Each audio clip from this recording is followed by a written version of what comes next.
తెలంగాణలో ఈ 8 నెలల పాలనలో కాంగ్రెస్ పాలనలో మహిళలపైన జరిగిన అఘాయిత్యాల వివరాలు మీరు మహిళా కమిషన్ అందిస్తామని మీరు అన్నారు.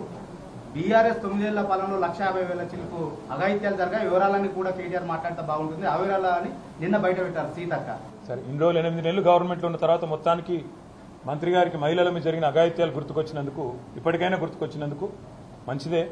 మహిళా కమిషన్ కానీ ప్రభుత్వం కానీ చేయాల్సిందేంది? ఎక్కడన్నా మహిళల మీద ఏమైనా జరిగితే అఘాయిత్యాలు కానీ అత్యాచారాలు కానీ వారు ముందే స్పందించాలి. కానీ ఎట్లా ఉంది ప్రభుత్వం వైఖరి? దున్నపోతు మీద వానబడ్డట్టే.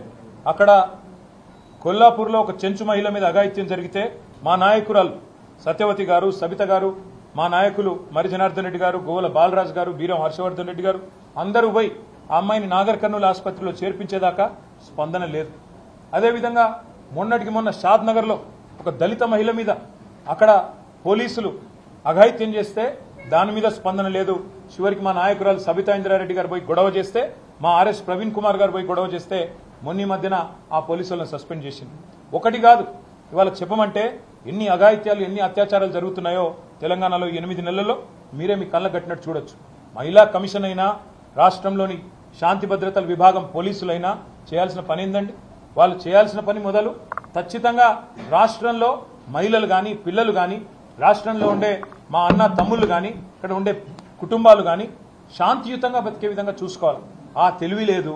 హైదరాబాద్లో మర్డర్లు అవుతుంటే ఆపేసి తెలివి లేదు. హైదరాబాద్లో ఇన్ని అఘాయిత్యాలు జరుగుతుంటే దాన్ని పట్టించుకునే నాదుడు లేడు. రాష్ట్రానికి హోంమంత్రి దిక్కు లేడు. మేము పొరపాటున నోరు జారి ఒక మాట అంటే దానికి ఆల్రెడీ నేను క్షమాపణ కూడా చెప్పిన. ఇక ప్రపంచంలో ఇంతకంటే పెద్ద సమస్య లేనట్టు దాన్ని సమస్య చేసి కావాలని దానికి రాజకీయ రంగు పులిమి